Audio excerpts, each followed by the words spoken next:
the fundamental way to learn is you imitate, assimilate, and then you can improvise.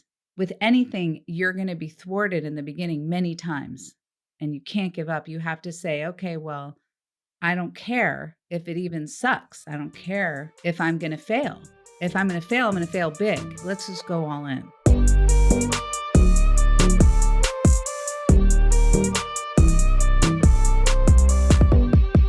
In this episode, I talked to Kimberly Brooks. She is a fine artist, so painting. She has all of her art in galleries, like that whole world, which is super fascinating to me. And then she also plays in more the creative world that I play in of uh, newsletters and podcasts and interviews and that sort of thing. She built the whole art editorial section of the Huffington Post years ago. She built that to millions of readers. She's done all kinds of things, been in the design community from the early days. So we riff on some of that, of like Mad Men style, ad agencies in the 80s and 90s. There's just so much good stuff. And then she brings it all the way through to talking about what she does with ConvertKit, how she sets up her sequences and everything else, and things that people can learn from fine art and apply to their email newsletters and sequences. So it's a fun episode. We have to do a part two because we filled up all the time we had, and I think I only got through half my questions. So anyway, I'm going to get out of the way and dive in. So here we go. Kimberly, welcome to the show. Thank you for having me, Nathan. So there's so many things I want to talk about because you come to the creative world from a different perspective than I do, though we both share a love for Photoshop. Oh, yeah. So that's there. But I want to about, maybe we'll start with where we met at Craft and Commerce some number of years ago. I can't even think, 3 years ago, 4? I think it was 3 years ago, and such a it was such a random, like, whim. I don't even know how I ended up finding it. I think just I fell in a YouTube, rabbit hole, and then I came upon ConvertKit. I was actively looking. That's what it was. I was actively looking for a better way to send art show announcements, and Okay. because I'm a painter, I'm an Mhm. artist. So, and I just felt like after my previous experiences, I knew how important having a subscriber-based service was. Anyway, Right. I don't wanna get too nerdy, but I didn't really like the competitor who shall remain unnamed, like Voldemort, but, um, I found you guys and I saw that I started getting the advertisements for the conference and it was in Boise, Idaho, and so I thought, "Oh, what the hell? I'll just go." Yep. And it was like a TED conference for really creative, nerdy people like me, But it was exactly what I was wanting, and it was about marketing, which is really such a weird word because it's really about sharing, you know? And I love the title, I loved everything about it. I met some of the people that I'm really, really close with now, and then the next year it was canceled because of the pandemic. But it was an amazing and I met you, actually. Yeah. And we had a really fun conversation. One thing that I want to talk about for you is the intersection between fine art, right, and painting and that world. And then now you're also in this world of being a writer and a creator in the sense, right? You've been a writer and creator for a long time, but it's like a different world of the selling things to your audience and earning money directly in that way. And so I want to hear that as you like weave in and out of these two worlds and just your experience there. Yeah, it's interesting. When I was in elementary school, we had a really competitive game of tetherball constantly going on the playground, and it was just sort of that pole with a ball attached to a rope. And Yep. people would line up and we would get it and it would see how many times and it was just sort of like it was very intense and I always felt like being an artist and art to me was the pole. So, like, my pole is art, is making art, and everything about what I do, I write about it, I interview people about it, I interview other artists about their work. I make paintings 90% of the time in my studio. Like, it's all about art, So that's like the beginning. So I do see myself sashaying between different worlds. And I think everybody kind of does that, and then as the bicycle of technology was being built, to use kind of like a vague reference to, like, Steve Jobs's, what happens if you put a man on a bicycle and, like, how Yep. fast can he go? As the bicycle was kind of entering our world, I thought, "What if you kinda mix art with the bicycle?" What happens if you know, make an artist website? So I was, like, one of the first people I knew that made an artist website, and I remember, um, it was I had was having lunch with my mentor who's the late John Baldessari. He was a great, great, great artist. And, he's famous for, he burned all his stuff in graduate school and then became a conceptual painter, very, Howard Dworkian, conceptual. Anyway, Yep. so I brought my laptop to this Mexican restaurant in Venice and I said, "I wanted to show you something. I made a website." And our studios were really near each other. And he said, "Oh, I don't know if I would do that if I were you." I was like, "Why not?" He said, "Because you'll piss off the dealers, the galleries. The galleries, you shouldn't be selling directly. It's gonna take away from what their job is. When you hang a show and you have art in a gallery, the gallery is selling the artist and it's their job. And artists are supposed to be kind of this, semi-mute, black turtleneck wearing, you know, mysterious, mystical shaman goddess. I call it goddess on the hill. Like you're not supposed to really Right. get in the way of what your art is about." And so I thought, "Oh gosh, this is," and I had put the paintings for a show I was about to have, and so I started making, so my postcard for that show had the name of the show, and it had the name of the website because no galleries had websites then. This is in, like, the 2000s, this is a long time ago. Yep. And I remember meeting people, and when I handed them a postcard, if, like, I felt comfortable with them, I would, like, secretly write a password so that they could see the website. Oh, so you had the website, but it was Yeah, restricted. so I password protected it. I password Yeah. protected it because John Baldessari told me that it's probably not a good idea to have a website. This is, again, no artist had Right. websites. So that's just sort of it. How did the galleries in the community react The to that? galleries didn't have websites either, and the galleries, I remember they started it like some of them had websites, but it was super janky. It was like sometimes most of the time they didn't, and it was just sort of this mysterious world that 99.999% of the public doesn't understand. It's Right. better now. And you'd have to be walking down the street or you'd have to know somebody who knows somebody, it was just a different world then. But did any of those negative things come about? Like, did anyone look down on you on it for having a website and for breaking that? No, no, no, eventually, I just said, "Screw it," and I took the password off, Right. and interestingly, I don't wanna date myself, but I think I already have, but at the time, Flash was very sexy, and it was like, and so artists would have, if they did have website, firstly, they would be horribly designed, and they would have, like, a flash animation of a curtain opening and a Oh, door, and it was yes. very, like, CD-ROM mentality, like, it was pre-internet thinking. You Yep. know? Anyway, like I said, big nerd here. Flash was big until 2000, like, the iPhone came out in 2007. Until Steve Jobs killed it. He He just did. took a knife, he took a sword, and he just during a keynote just you know? Yeah. Oh, and the 2 biggest reasons were, that the bandwidth for the phones couldn't handle it, and then also the battery life on the phones couldn't handle it. Wasn't there another reason? There was another technical reason that had to do with plays well with others. I can't remember exactly what it was. Yeah, I mean, it was a restricted technology, like, it was owned by Yeah. Adobe and Yeah. Macromedia, and so Yeah. there was probably Yeah. something that Apple was trying to do to get it to play, and Adobe was playing hardball, and Apple was probably like, "Okay, like, Yeah.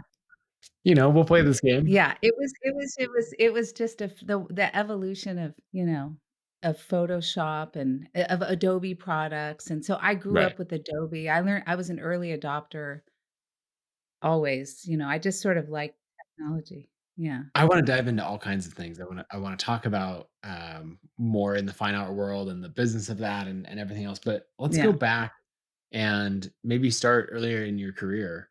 Um, Earlier than elementary school? I guess we did go to elementary school, so maybe a little bit after elementary school. What did Okay. what did the early days of your career look like? I was, I'm a first, or I guess I'm a second generation American. So, and I'm Jewish. So, of course, I was supposed to be a doctor. So, we Okay. used to get, you can be anything you want just as long as you're a surgeon first. So, I got the makings of a woman surgeon. And, it was just like, as a book, that was a book Okay, that I wow. received many times in my middle school years. And then, it was like, that's great. You're so talented. But, you really, after you get out of medical school, it was just sort of, what you did in my family. And my father, he was a well-known surgeon, and he became an I don't wanna say artist, he became a writer. See, he's a well-known writer, and he started writing, so he kinda became an artist before my eyes, you know? So as I was graduating college, he published his first best-selling book. That was Okay, just, wow. and I would, like, sit at the book, when he gave a lecture at an art gallery, because it was called Art and Physics. His name, is Leonard Schlane. So, I would, like, watch him sell the books, like, give a lecture, and then I would check out, and I would take people's cash and then give them a book, at the end of the lecture. Yep. And he used to say, "Honey, you have to be shameless. You have to be willing to just talk in front of 4 people. It doesn't matter. You just need to do it." It was just a big, it made an imprint on me because I was watching him grow out of his own discomfort zone, which I still struggle with, of talking to people. Like, instead of through your paintings or, Right. talking to an audience, being on video. It took me 6 months to figure out how to be on video, but I'm getting ahead of myself. So, you asked me, like, about my career. So, I was an English major. I went to English major, architecture minor at UC Berkeley. And at the time that I was graduating, painting was considered dead. And I know that for artists today, they don't quite appreciate that. But after abstract expressionism, there was sort of this mood in the art world that everything had been done. And, like, forget about figuration was the last thing people wanted to see, and I wanted to paint people. So I just figured, okay, I'm gonna just do that on my own, but I love reading, I love writing. So I became an English major, and I was valedictorian of of the UC Berkeley English department. And so my first job, I wanted to combine my love for art and literature. So my first job was design. So I, was mentored by a gentleman named Walter Landor, who is the founder of Landor Associates, and he was sort of the West Coast Milton Glaser. Milton Okay. Glaser, from a design point of view, like, he just recently passed in the last 5 or so years, but he, like, did the I Love New York, Like, he's this famous, famous graphic designer because the field of graphic design is relatively new. Right. It's like a century old, like the serious field of it. And Walter was a pioneer in it, and he did, my first job was, like, working, because I minored in architecture, was, helping design the Shell oil gas station, like, Okay. so I was doing, like, architecture, design, and then he asked me to write speeches, and so their company was kind of designed like a brain, so they had, like, a language division, and they had, like, the design division, like, they did the Lucerne milk, and they were so famous and such leaders. They had 1,800 people in offices all over the world, and it was, like, a big deal, and they had an office on a ferry boat. So that was my first job out of college. So I was a speechwriter for Walter, and I was in the Word department. Like, I helped name a cigarette, like, Yeah, it was all just the like a things. weird, but it was fascinating, and it was meeting fascinating people. The Grateful Dead would, like, come over on the boat after. It was a wild time in San Francisco in the late '80s, early '90s. Totally wild. So, I was like, so all the designers were starting to learn Photoshop. So there was this thing called Photoshop because they were doing everything by hand, you know? And then I was like, "Oh, so I got Photoshop 1.0, and then there was no layers. So you had to do everything in alpha channels. And it's interesting just to be a big nerd because you're a designer too, right? I am, I mean, yeah. that's yeah, yeah. So if you can try to imagine there was Photoshop without layers, it meant that you had to do everything inside the masking tool that's built in that Right. nobody really uses or knows about now called alpha channels. So I had to create everything using masks, but it was very oddly more similar to what you did with your X-Acto knife and ruler, Right. you know? I still think one of the saddest things about Photoshop now, I mean, I think everybody should know it, but it has some feature bloat, but I think it kind of buries the power of alpha channels, Hmm. and Okay. I think that if people knew how to use it, it would, like it's like a little thing to know that would hugely leap them out of the more artificial aspects of doing those filters on things. Right. Anyway, like I said, you have to be careful with me because I can crawl real deep into these nerdy things, but anyways, Are there other things from those early days of the graphic design, art agency, like that kind of world that you still take with you today? 1,000 bajillion percent. Yeah. One of them is the 4 Ds, that every project is discover, design, develop, deploy. And I also saw that, like, if you could name it, you could charge for it. Is there a story behind the if you could name it, you could charge for it? You know, you'd see these hundreds of thousands of $1,000,000 contracts going out to these major people, and I used to help write the proposals, and I would see how they'd phase out. Like, a lot of designers again, I don't I hope we're so not too off topic, but a lot of designers will not charge for discovery. Do you know what I mean? Because they haven't named it. They didn't name it. They'll Right. just be like, "Oh, let me research all about your company, and then you're gonna pay me to give you some designs." Right. And then I'll give you the designs, and then hopefully they're smart yeah, anyway, like I said, big topic. Yeah, but I think there's a lot of people listening who are in the either freelance or agency space, and they either provide services to newsletters or creators, or they're going their own on the side. And I think it's a really important point that, if you're structuring your proposals and everything, all your interactions with clients around the deliverable, then you're failing to talk about a substantial portion of the work, and probably the part of the work that differentiates you from the other freelancers who are just like, "Oh, you need a logo," and they dive like right into Photoshop or whatever tool. Whereas if Right. you're good at what you do, you're probably taking a step back and looking at the whole landscape and spending probably more than half of your time in that research, discovery, learning stage rather than the deliverable stage. It's actually the most important time-intensive stage of any project, and so not just design. I mean, I think you saw my TED Talk, The Creative Process in 8 Stages, and Yep. I think I talked about how as an artist, I don't wanna give anybody whiplash, but, like, you as an artist, you have a period of time where it's like a rest in music, where you're not making work. It doesn't look like you're doing anything on the outside, but it's the most important part, and it's when you're gathering, but you're doing it in a subconscious, like, in many different ways. When I'm making a painting, I'm having to listen a lot, you know? You have to Mhm. listen and look and just inhale before you can exhale. So, anyway, but I mean, I think we could do a whole hour on Landor because that was just a such an interesting, experience, you know? And I was actually there.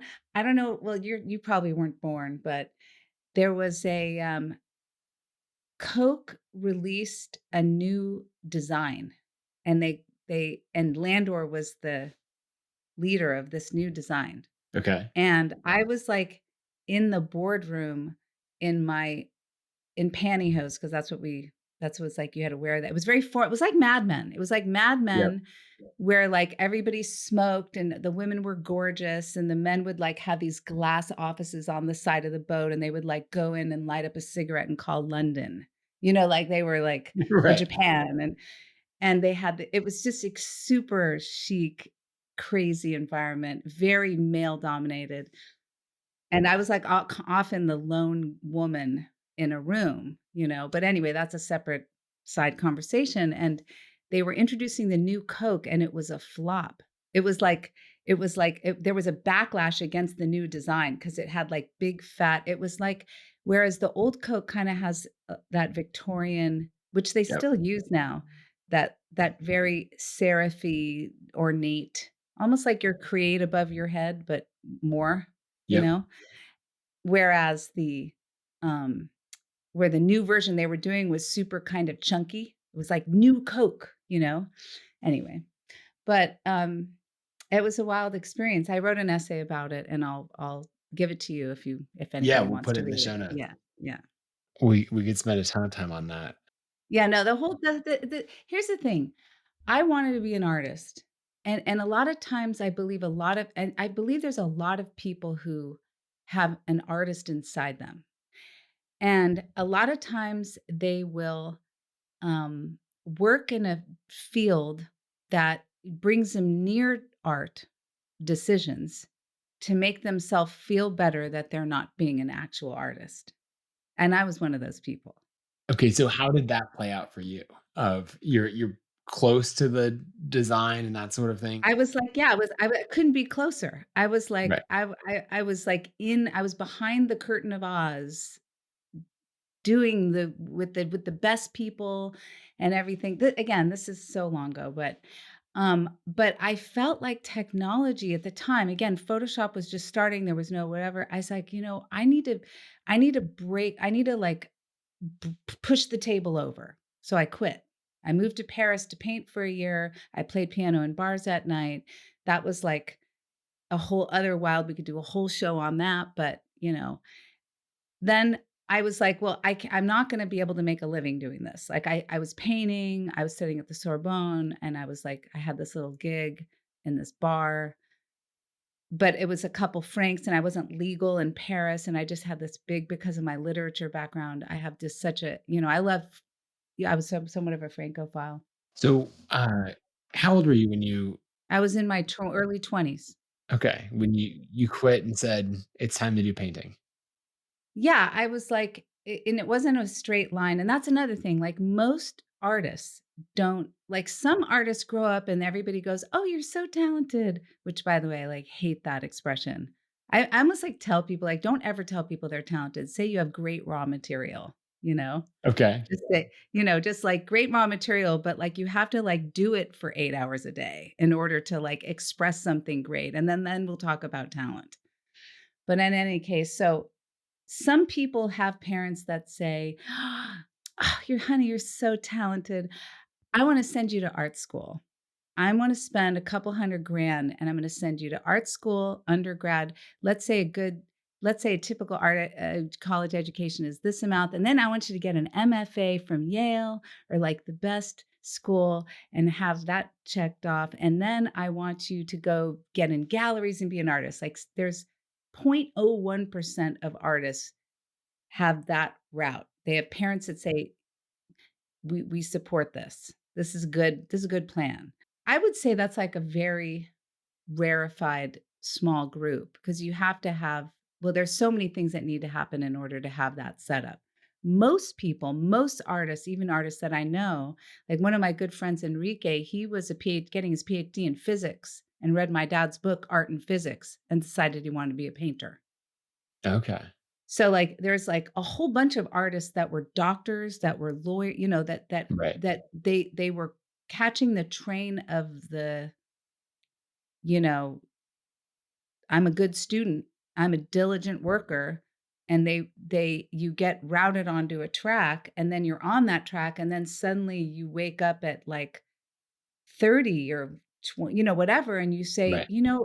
I'm here and I'm super successful, but this isn't necessarily really how I wanna be spending my time." I mean, this is the conversation, right? How do you decide and what you can want changes in your life. But if you know what your pull, the tether pull is, like if you know what your deep inner core desires are, and you're remotely in touch with that, and you need to go towards that light. You need to go towards that center, and then everything will radiate out. from you afterwards. Was there a catalyst that pushed you, you were thinking about it, you're feeling this, but what was the thing that made you go like, "All right, I'm doing it." Well, okay, like I said, we don't have enough time to get into all of this, but there were I made 3 huge dramatic, I don't know, maybe it's a Monty Python movie, I don't know, but, like, when you push the table over and you throw all the plates and you break everything, Yep. like, you just it's not a reboot, it's way more violent than that, just Right. kinda like, you take the tablecloth out and you just say, "I'm out of here," you know? I think I did that 3 times before I got closer to, what it is, and one of them was moving to LA. After moving to Paris, I moved to New York, and then I moved to LA, and I was like, "Okay, this time is gonna be it. I'm being an artist." Like, and, it's a couple years later, it's after Paris, like, because you have to I had to make money, I had to have a Right. job, and so I had to kind of, like, do design work and stuff like that. So when I moved to LA, my first I went to a Mac conference.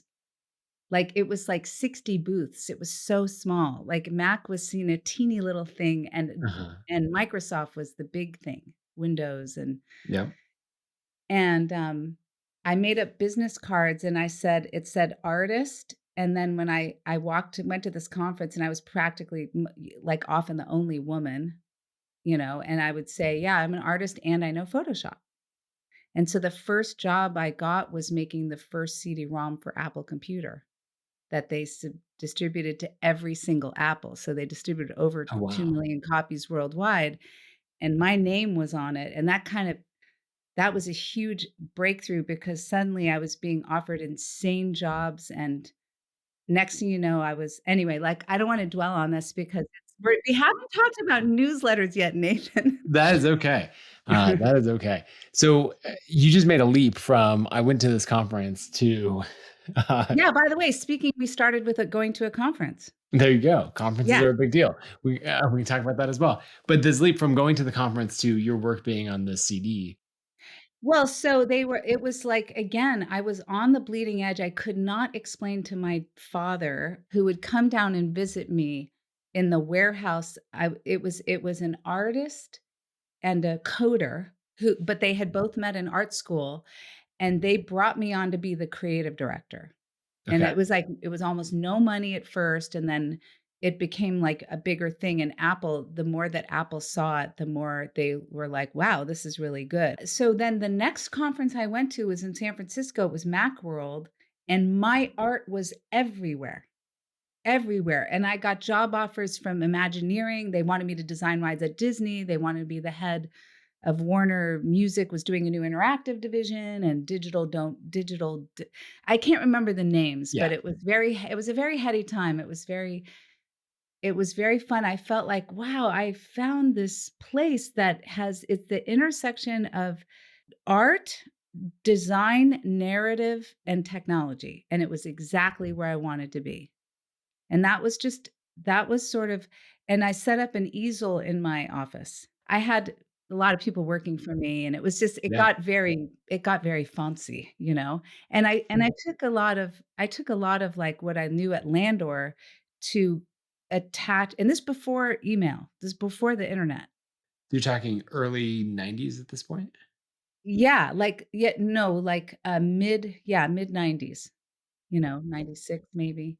So, yeah, so I took a lot of my, knowledge that I gleaned from working at Landor, like this discover, design, develop, deploy to whip these engineers and designers into shape. Anyway, I was still stalking what I really wanted to do, you know? Okay, so tell me more about the difference between what you wanted to do and what you were doing, because you just described your art being on everything. No, no, no. Actually, honestly, like, I would listen to, like, Liz Phair's Exile in Guyville as I drove downtown by the toy factory in downtown Los Angeles, back and forth, like, every day, like, at these I was a big album listener, and when I was designing, I would listen to full albums, and I was just like, "Wow, this is it. I am so excited and energized and everything." Then I started studying painting again.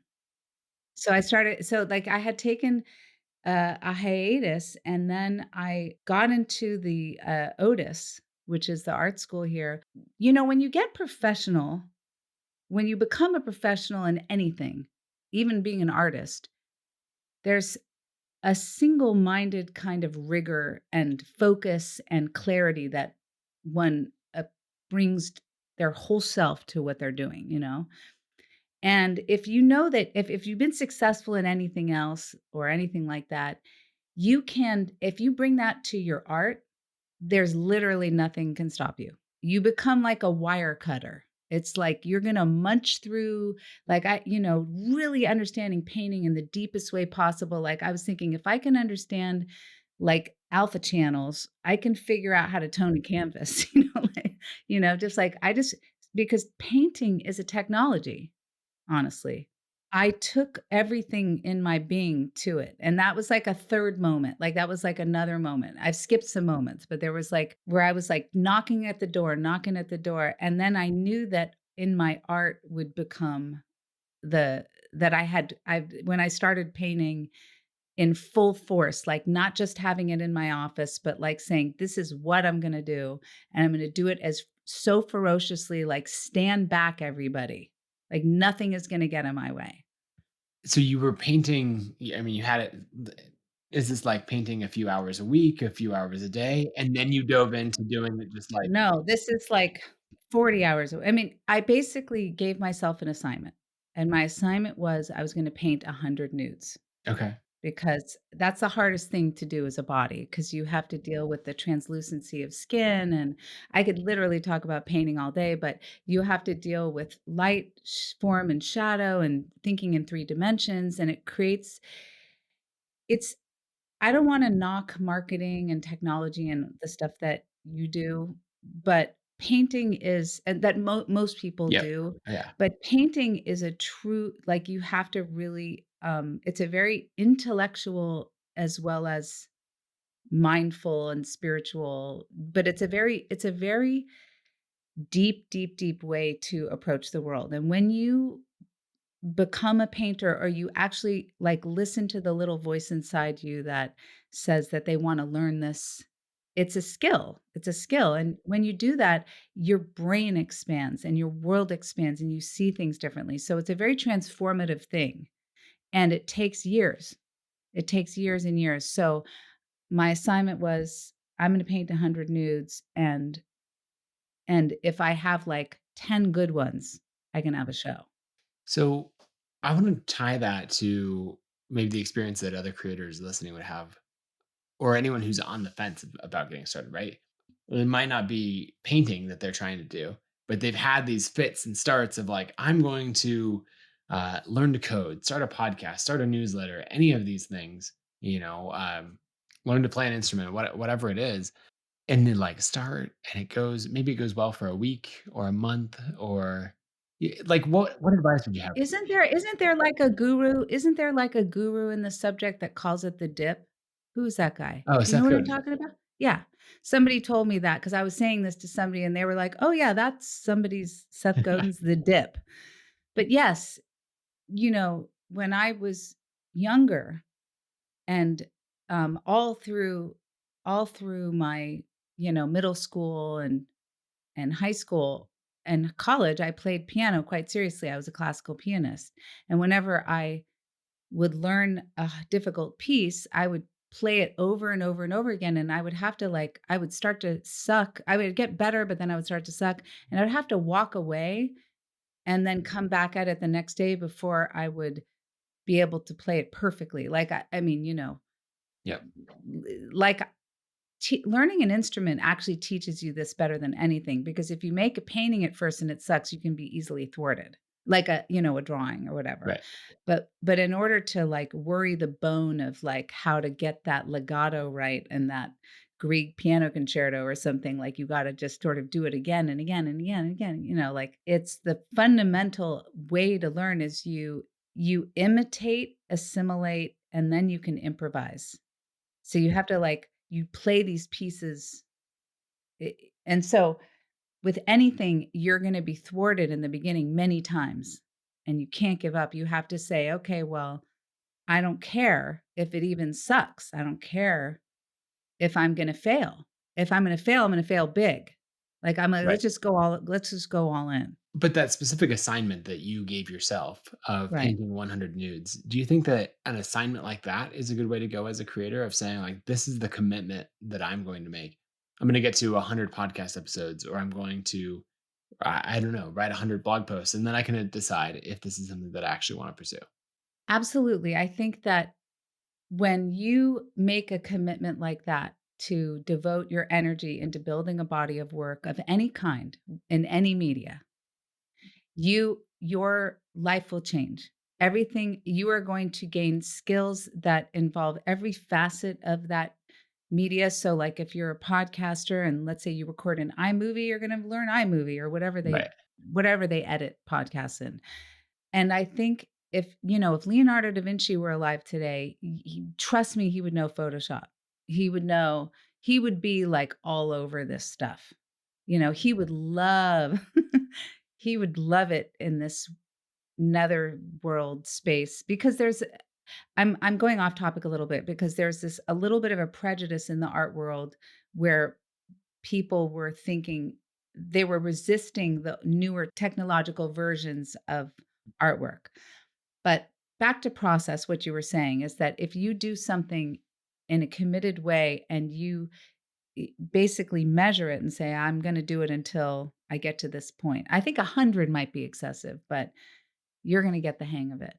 Yeah. I mean, I have had mixed feelings though about blogging because I started a blog again when I was really getting into consuming isn't the right word. When I was throwing my entire body into the art world, one of the things that I did to expand my own knowledge was to write about other artists. And I think that's also something that's super unspoken, especially in the art world, because a lot of artists are just saying, like, me, I want attention. Right. I want to get people to focus on my show and my work, and I want a gallery and I want this and that. And I think one of the most important um, aspects of breaking through to any next level of anything is generosity. Generosity of your attention to other people who are doing the same thing. And for me, I mean, I didn't think of this. This is in retrospect, but at the time when I look back on it, I was like airlifting artists that nobody had heard of and writing about them along with other big art. And so I had a successful weekly column where I was keeping a blog. Again, this before social media, and that's how. And then the Huffington Post came along, and then I started publishing at the Huffington Post, and that's how I said I was asked by Ariana Huffington to found an art section. And so I was like, I was kind of perfectly positioned because I was a big nerd. I had had these other experiences. I was a full-on painter. I was having shows, galleries, the whole thing. And then she was building this incredible site to celebrate bloggers, and I was like one of the bloggers, and so I had to build an audience from 0 to like 10 million people within 2 years. I didn't had to, like, that's what happened. Right. I have so many things that I want to ask about on this. But one thing that I want to highlight that you talked about is as you're doing the painting, there's this side of it of uh, research where you're researching other painters, learning from them, and all of that. Most people keep that research to themselves, right? That is not a public thing that happens. And I think a lot of the most successful creators that I see are the ones who do that research and share their notes and share that and work in public and do the interviews and all of that you were doing. Because it does a couple things. One, people follow you not only for your own work, but then also for your notes on other people. And then two, it's incredible for meeting people. Like when you do a profile, either if they're say an up and coming artist or someone who's established, either way, they're going to be like, when you send them an email, they'll like respond and be interested and engaged. And I mean, that's the reason that I do this podcast is so that I can meet and hang out with people that I want to learn more about. Yes. And it's amazing for the network. Yes, I think you're exactly spot on. This is no different than what I did with artists. Except for I wasn't involving video, I was writing about it and interviewing them. You're right. You're absolutely right. Um, I also think that you can get too carried away with that, though. Like, you have to be careful. You have to make sure that Yep. I can become easily like Clydesdale the horse. I'm like, well, it's another month and I have to do another. It becomes more important than the art, which was the first thing that Well, yeah, or it fills more time than the art. yeah. Yeah, like, so eventually I had to leave, because it was just sort of eclipsing it became so much bigger than everything else I was doing that I had to, like, go, "Okay, this isn't" "I've got a show coming up, I can't devote all this time and energy." And then, of course, social media kinda made it all really difficult. Like, in what way? Well, because not only could writing a really thoughtful piece about an artist and looking at their work and relating it with art history, and I also found that if I could relate it to like a contemporary event, like there was this one painter who painted battle scenes and we were just going to war with Iraq, I think, or so, anyway, we were going to war somewhere, it was a horrible time, but like I would talk about going, this contemporary news event, and I would link it with the artist who was painting these battle scenes and then seeing that it would go viral. Right. That was another big learning lesson is, like, if you put a number in a headline, like 10 things you should tell 10 rules for your kids and screens, then people would read that more. So I could see the analytics of what people clicked on. That was like a interesting learning experience.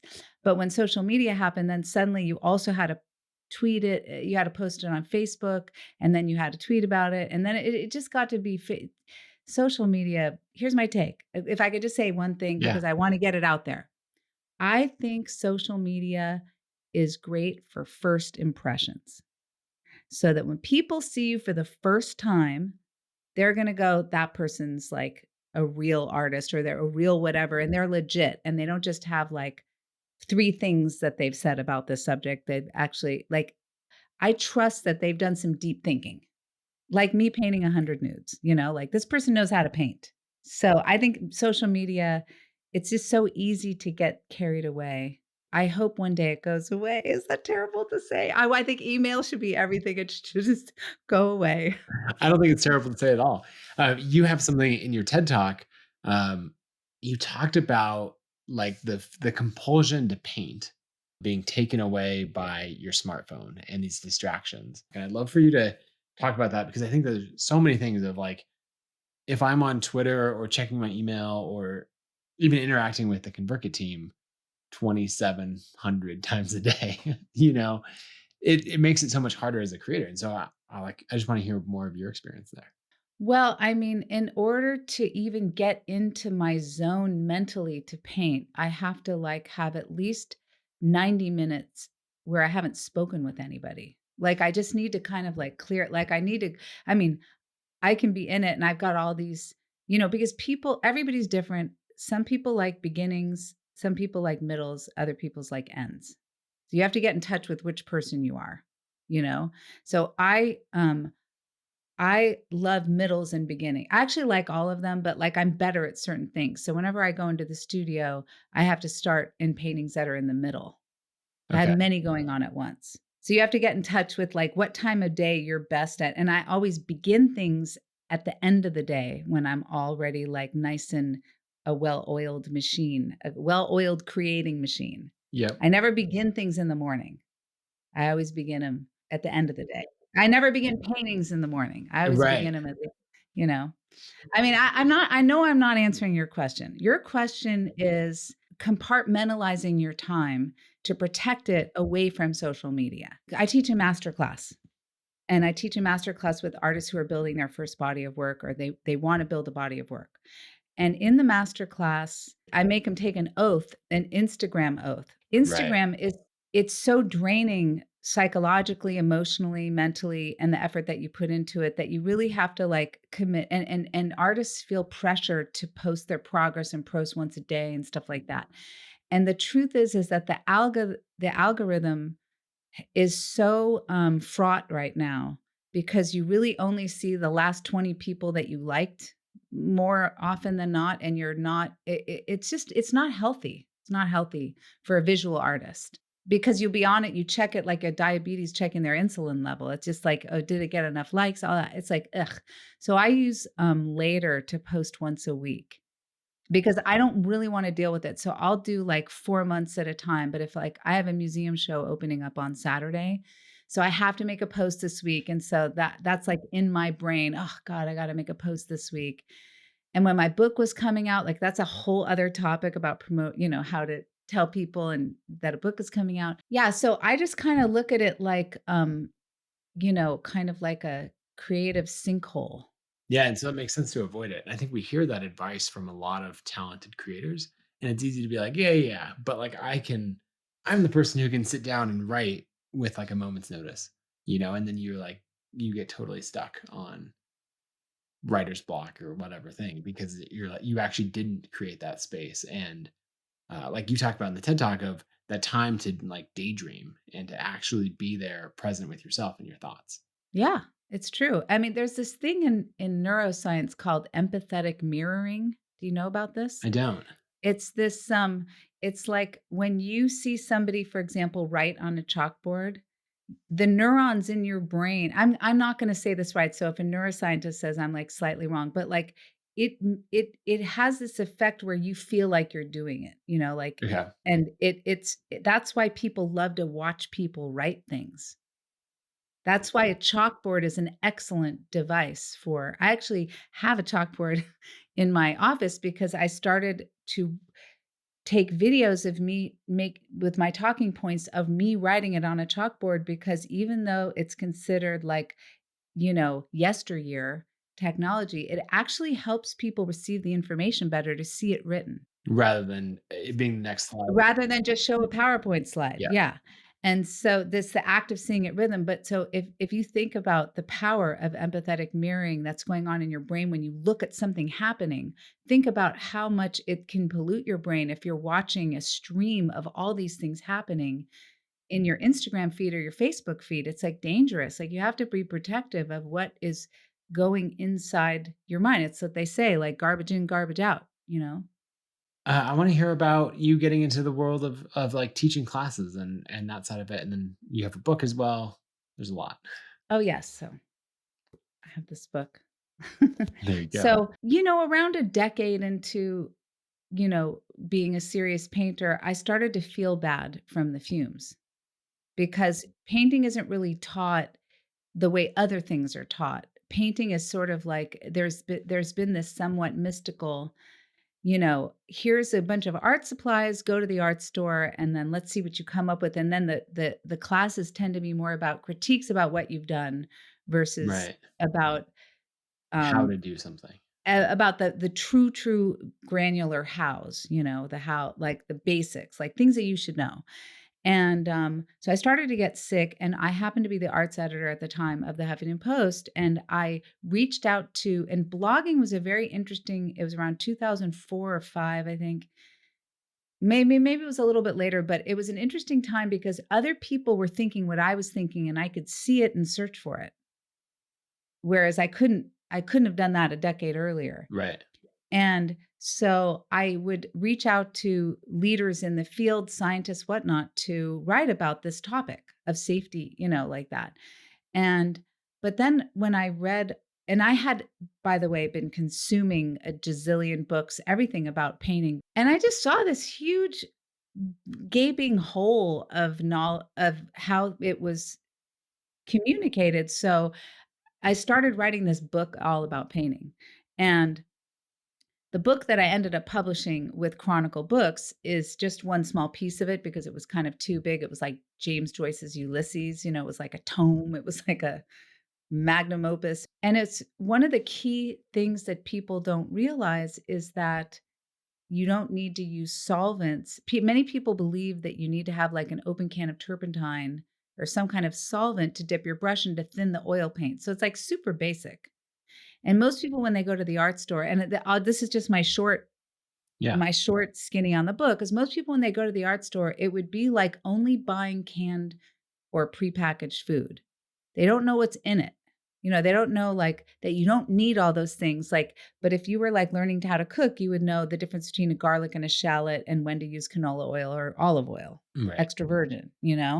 So I wanted to start a book called the that was like Strunken White's Elements of Style, but for oil paintings. So that's like the famous book that most writers use, and it just sort of shows you, and it's funny actually. It's like a great book.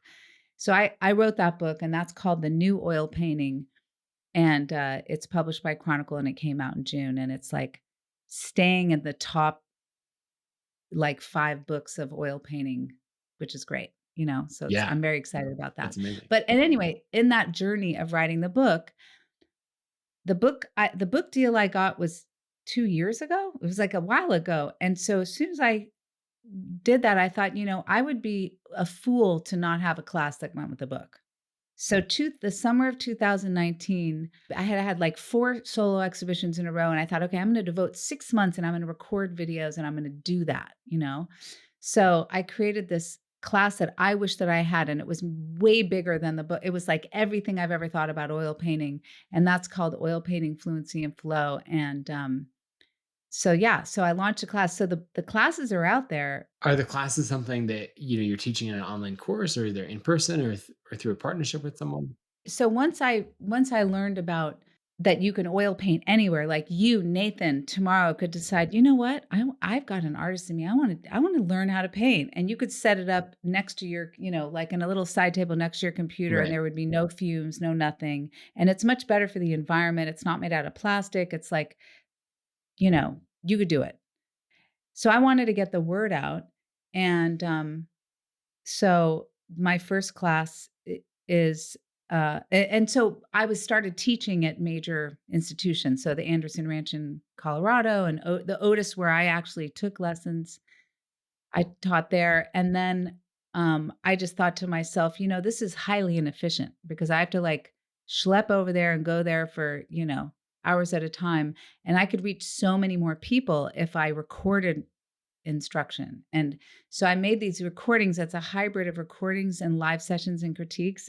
And I have about 78 students right now. They're from all over the world. And it's like the most enriching, wonderful, fabulous thing I've ever done, Yeah. in addition to being an artist. And so how does that interact with the newsletter that you have? Well, I mean, so all of my experience just as an artist has taught me that your value that you bring to any situation is the people that you can tell about what you do. It's like a tree falls in the forest.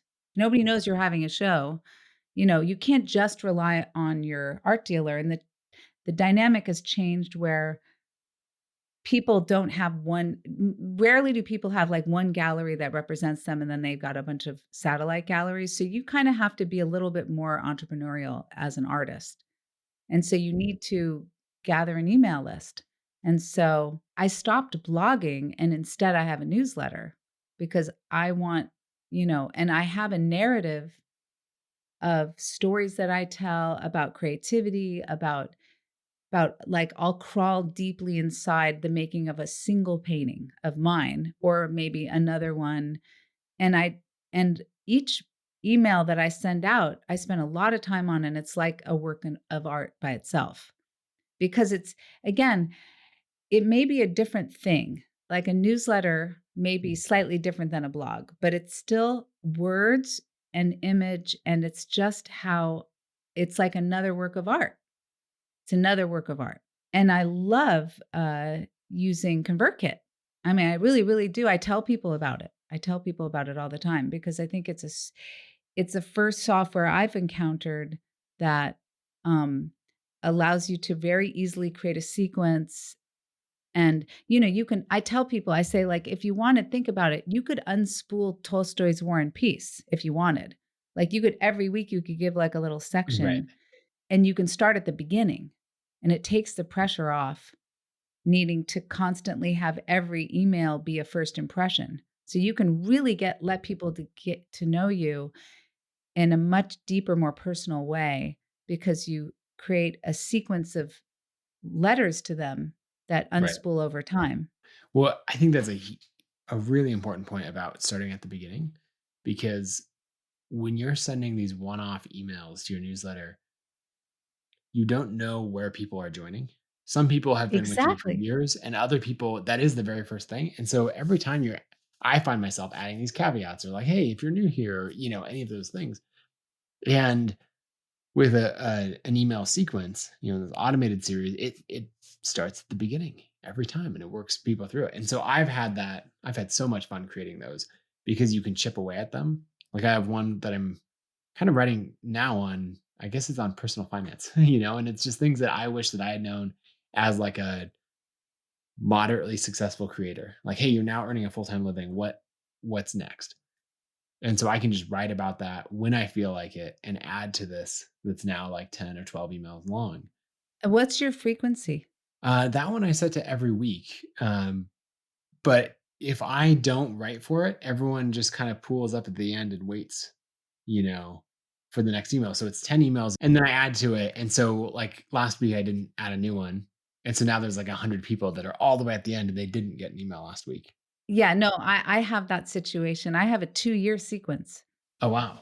I mean, I know, like, probably seem super extroverted and voluble and everything like that, but, like, it's very difficult for me to sell. It's not cool for an artist to Right. be so like, I mean, it's just hard. It's also just hard for me. It's my personality. Like, Yep. even posting on Instagram is, like, a stressful thing for me. It's like, "Did I get everything right?" Like, it's just not I'm not one of those people that just casually throws stuff out there. I'm very thoughtful and I want it, it to be meaningful. But anyway, I was having trouble announcing that a workshop was opening. Like serious trouble. Like I would put it off and I'd say, I can't do it. I can't press the send button. Like even though you have the schedule feature on the Yep. broadcast, I was like, I can't do it. I can't do it. And I can't remember the name of the marketing guru who have the 5-day sequence or, basically a launch sequence is a series of emails where you first email is all about it. The second email might address one's reservations about it. The third email might be testimonials. And then the fourth and fifth email are like last chance to get it. Like that to me is like I would rather have needle eye surgery than do Have that, to do that. So I built it in. So I basically have the sequence where every quarter there's a launch sequence. Is that crazy? No, it's fantastic. Because then so that way, like, I can just set it and forget it, like, back to the crock pot thinking, like, like, just set it and forget it. You're gonna sign up, you're gonna get an announcement for a workshop a couple months after you've gotten to know me.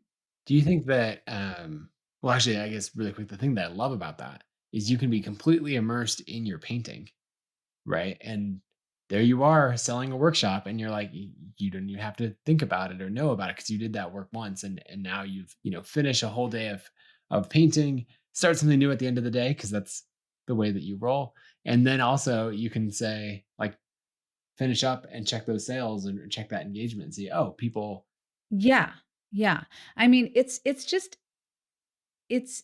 I think people before they're gonna buy anything need to feel most people need to feel, a level of comfort about what that person is about.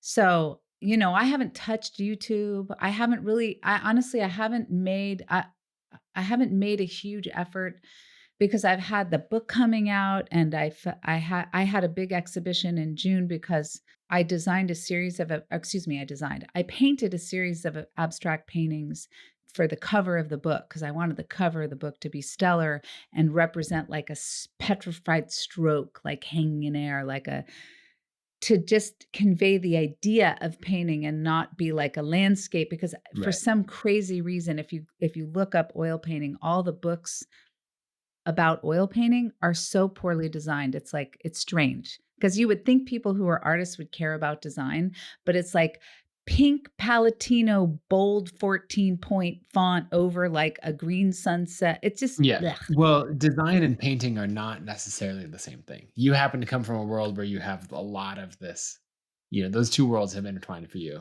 a lot over your career. So it makes sense to me that Yes, but if you get but the painting books, like if you see a painting book that has like a landscape on it, what if you don't like the landscape? Or they all have a right. landscape, or it has like a face that's loosely drawn with, painted with turpent.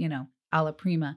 Anyway, I've had so many exhibitions and like I have a show coming up on Saturday and I've got to tell people about it. So like I have to be I'm already out there as an artist. So I have two different sequences and newsletters.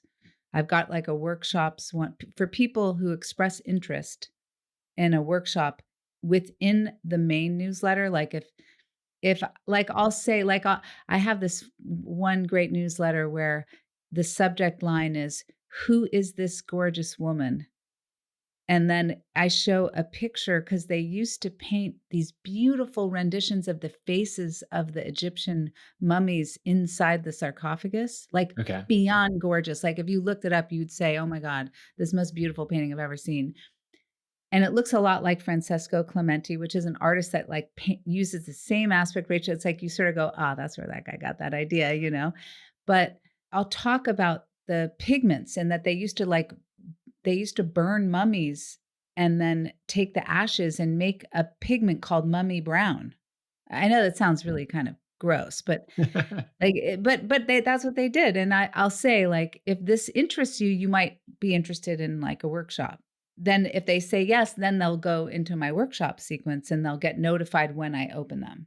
Are there other things that you do with email and with your newsletter? Yeah, like, I really want people to easily update their preferences, so I created a jot form, like that simple select, checkbox, check if you're no longer interested in workshops, no problem, let me know, and I don't get enough where it's ominous, but hopefully you'll put that feature in soon. We're actually working on building that feature now. So, Are you kidding? When does it come out? it's one of those things like asking when the paintings are done, it'll be done when it's done.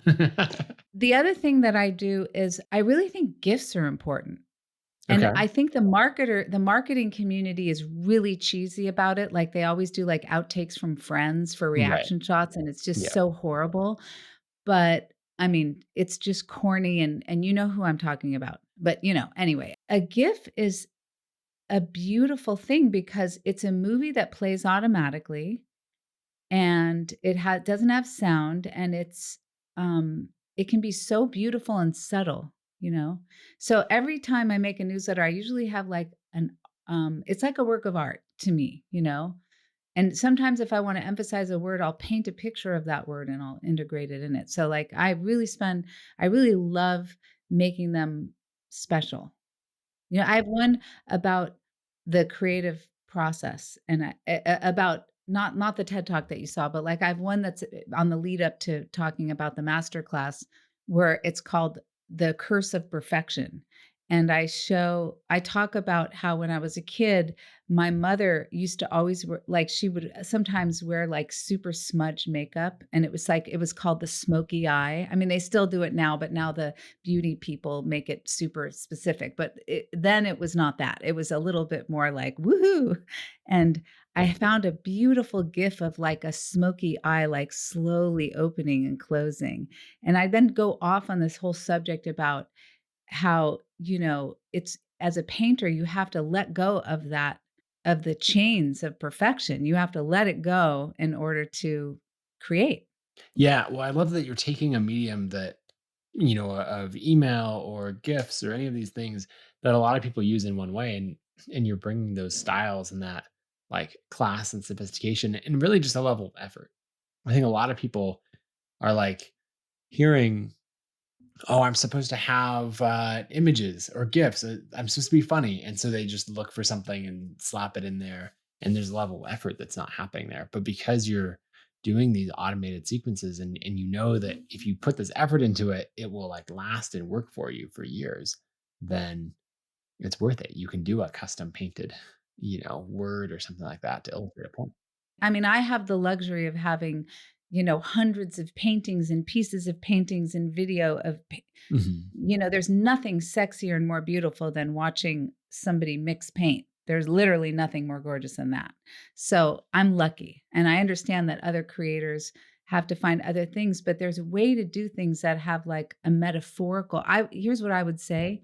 I would recommend that people seek to enhance their ability to think in metaphor when they write. So, if they're going to talk about a subject, maybe, and they're talking about a roadblock, instead of showing a giant boulder with a, on a road, Right. like find some other image or GIF that is, yeah, I use a lot of GIFs from ballet, Okay. actually. Like that you can find beautiful GIFs just by searching in, Swan Lake, like GIF, and you just find, and it implies a physical movement. And again, it goes back into that empathetic mirroring where you feel that your own body is doing these movements that are surrounding this idea. And it's not directly about what you're talking about, but it's like a little bit to the left, or it's just kind of a metaphorical version of it. And it creates this space in between what you're literally saying and what you're actually seeing that ignites the imagination in the viewer. Yeah, I love that. And just putting that extra bit of effort in to find the thing that's adjacent rather than, blatantly the first thing that came to mind. I think that makes a huge difference. Yeah. We're gonna need to do a part 2 because I have like 25 more questions to ask you and we're out of time. I'm So in. I'm in. this has been amazing.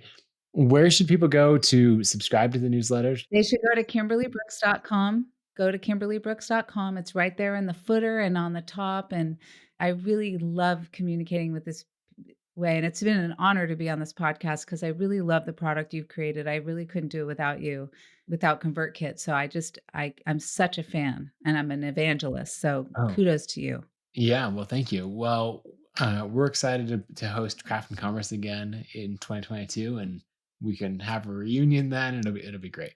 Fantastic. Thank you so much. Yeah. Thanks for coming on.